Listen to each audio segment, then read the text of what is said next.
Hey yo yo yo, salut les turfeuses, salut les turfeurs, bienvenue pour un nouveau pronostic de Benoît Requin. Ok, place au pronostic du quintet du lundi 9 juin, direction Compiègne pour le prix Benjamin Boutin.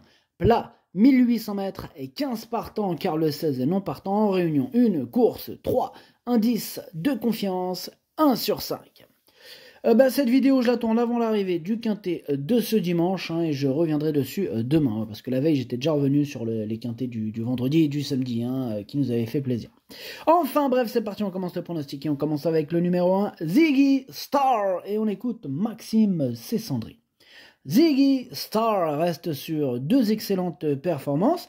Il n'avait pas gagné jusqu'à ce printemps, et maintenant, il enchaîne les victoires.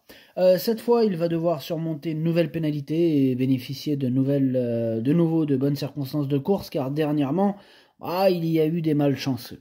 Sa forme est bonne et sur sa lancée, j'en attends une bonne performance. Eh bien, de mon côté aussi, j'en attends même une excellente performance, puisque ce numéro 1, je l'ai placé assez haut dans mon prono, je l'ai mis 4e et je pense qu'il peut faire mal. On passe au numéro 2, Végétal, et on n'aura pas les commentaires de l'entraîneur. En même temps, c'est qui l'entraîneur? C'est Captain Jan Barbro en personne, évidemment.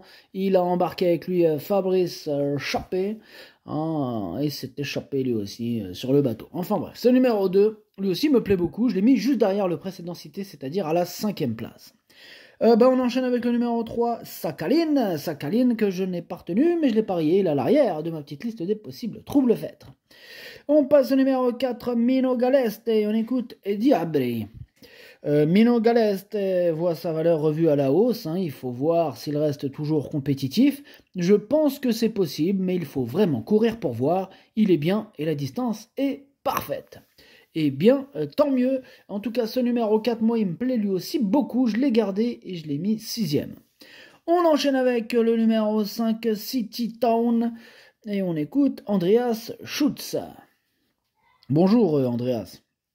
Bonjour. City Town a plutôt bien couru en dernier lieu sur une distance un peu trop courte.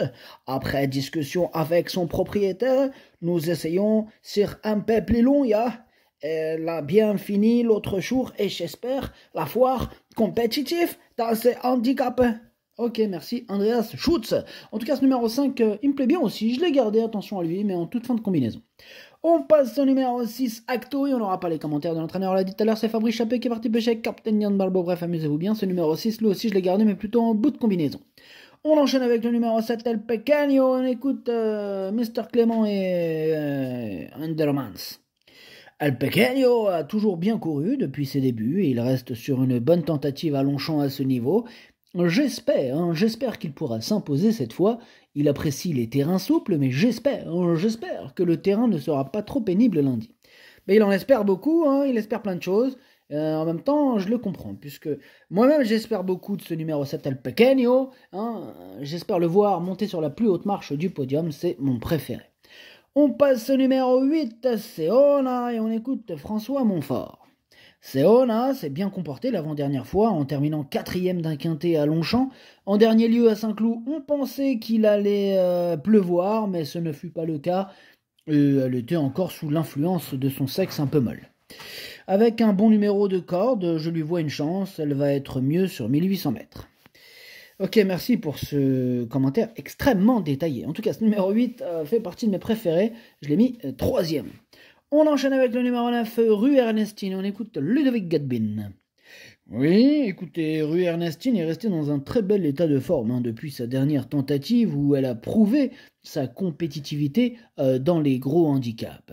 Le rallongement de la distance ne sera pas un problème et logiquement, j'en escompte le meilleur. Tôt ou tard, elle devrait pouvoir remporter une épreuve de ce genre. Espérons que ce soit pour lundi. Je te le souhaite, Ludovic, en tout cas, moi je le vois bien remporter ou terminer aux 3 premières places. Moi je l'ai mis carrément 2e. On passe au numéro 10, Luffy, que je n'ai pas retenu, mais qui m'embête beaucoup. C'est lui mon gros regret, mon cheval de complément en cas de non partant. Attention, possible cassage en vue. On enchaîne avec le numéro 11, Isperia, que je n'ai pas du tout retenu, j'en ai préféré d'autres. Donc on passe au numéro 12, à Chengringris Sandy. Lui, je ne l'ai pas retenu non plus, mais c'est lui le chef et le capitaine de ma petite liste des possibles troubles casseurs de tickets repérés. Attention. On passe au numéro 13, Sangre de Drago, que je n'ai pas retenu non plus et qui est en plein milieu de ma petite liste des possibles troubles faits. On passe au numéro 14, Kowana. Alors ce numéro 14, il m'embête, c'est un regret, c'est mon deuxième cheval de complément au cadeau partant, attention. Et nous terminons avec le numéro 15, Ride On, que je n'ai pas retenu, on ne peut pas tous les retenir, j'ai donc fait un choix. Le pronostic, ça donne 7, 9, 8, As, 2, 4, 6, 5. Merci d'avoir suivi cette vidéo. N'hésitez pas à mettre un pouce bleu si la vidéo vous a plu. Pour accéder à tous mes tickets pour la course du Quintet, rendez-vous directement en description de la vidéo. À jouer avec modération. Bonne chance. Chopez-le-moi. Ciao.